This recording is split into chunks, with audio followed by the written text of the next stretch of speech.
बुधवार व्रत कथा। एक समय की बात है, समतापुर नगर में मधुसूदन नामक एक व्यक्ति रहता था। उसका विवाह पास में ही नगर बलरामपुर की रहने वाली संगीता से संपन्न हुआ था। वह दिखने में सुंदर और सुशील था। एक दिन मधुसूदन अपनी पत्नी को लाने के लिए ससुराल पहुंचा। वह उसी दिन अपनी पत्नी को विदा करने का जिद पर अड़ रहा था, लेकिन उस दिन बुधवार था।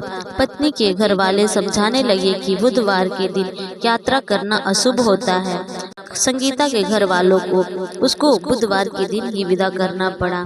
इस तरह वे दोनों बैलगाड़ी में बैठकर जाने लगे। कुछ दूरी तय करने के बाद रास्ते में बैलगाड़ी का एक पहिया टूट गया। फिर दोनों गाड़ी से उतरकर पैदल यात्रा करने लगे। इसी बीच संगीता को प्यास लगी। तभी मधुसूदन पानी लेने गया। जब वह पानी लेकर लौटा तो हैरान रह गया। उसने देखा कि उसकी पत्नी के साथ उसका कोई हमशक्ल बैठा है। पास जाकर उसने हमशक्ल से पूछा कि कौन हो। इस पर उस आदमी ने कहा कि उसका नाम मधुसूदन है और वह संगीता का पति है। इस पर मधुसूदन भड़क गया और बोला कि ये झूठ है। असली मधुसूदन तो मैं हूँ। मैं संगीता के लिए पानी लेने गया था। इस पर हमशक्ल ने कहा कि वह तो पानी लाकर संगीता को पिला भी दिया। अब इतने में संगीता के असली पति होने को लेकर झगड़ा होने लगा। तभी उस नगर के राजा का एक सिपाही वहां पहुंचा। उसने संगीता से पूछा कि उसके असली पति के बारे में सवाल किया। तब वह खुद दुविधा में थी। इस पर संगीता ने कोई जवाब नहीं दिया। फिर सिपाहियों ने उनको राजा के दरबार में पेश किया। पूरी कहानी सुनाने के बाद वह दोनों को राजा ने जेल में डालने का आदेश दिया। घबराया हुआ मधुसूदन इसके बाद बुद्धदेव को याद कर उनसे क्षमा मांगने लगा। इसके बाद वहां आकाशवाणी हुई कि मधुसूदन, तुमने संगीता के घर वालों की बात नहीं मानी और बुधवार को यात्रा किया। तुम्हारे इस अड़ियल बर्ताव से भगवान बुद्धदेव काफी नाराज हैं। उन्होंने ही ऐसा दुविधा पैदा किया है। तब मधुसूदन ने नम्र आवाज में कहा कि हे महाराज, हमसे बड़ी गलती हो गई। अब आज के बाद से कभी भी बुधवार को यात्रा नहीं करेंगे और हमेशा बुधवार के दिन व्रत भी रखेंगे। क्षमा मांगने पर बुद्धदेव का क्रोध शांत हो गया। भगवान ने फिर मधुसूदन को क्षमा कर दिया। राजा के दरबार में मौजूद उसका हमशक्ल भी गायब हो गया। बुद्धदेव की कृपा से राजा ने फिर मधुसूदन और संगीता को विदा कर दिया।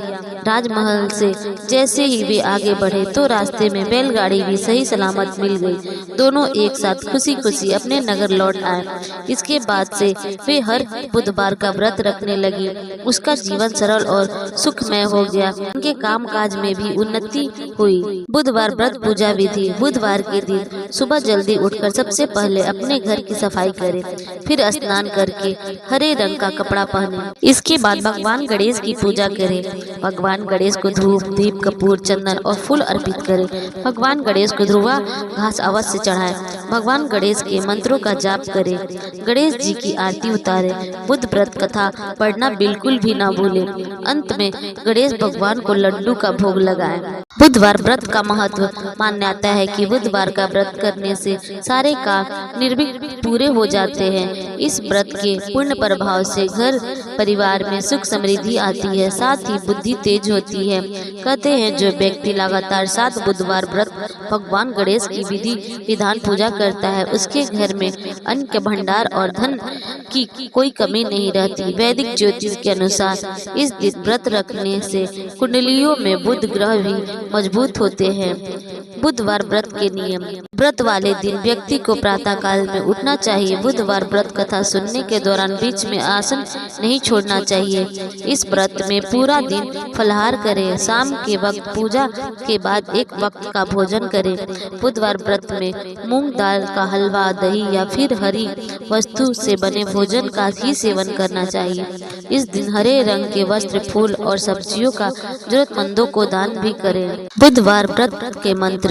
ऐसी मान्यता है कि बुधवार के दिन इस मंत्र का जाप करने से व्यक्ति की सारी मनोकामनाएं पूरी होती हैं। इस मंत्र का जाप 108 बार करें। ओम एकादंत विघ्ने वक्रतुंडे धीमहि तनो बुद्धि प्रचोदयात्। भक्तों, अगर आपको यह वीडियो अच्छी लगी हो तो हमारे चैनल को लाइक करें, शेयर करें और सब्सक्राइब करना ना भूलें। धन्यवाद।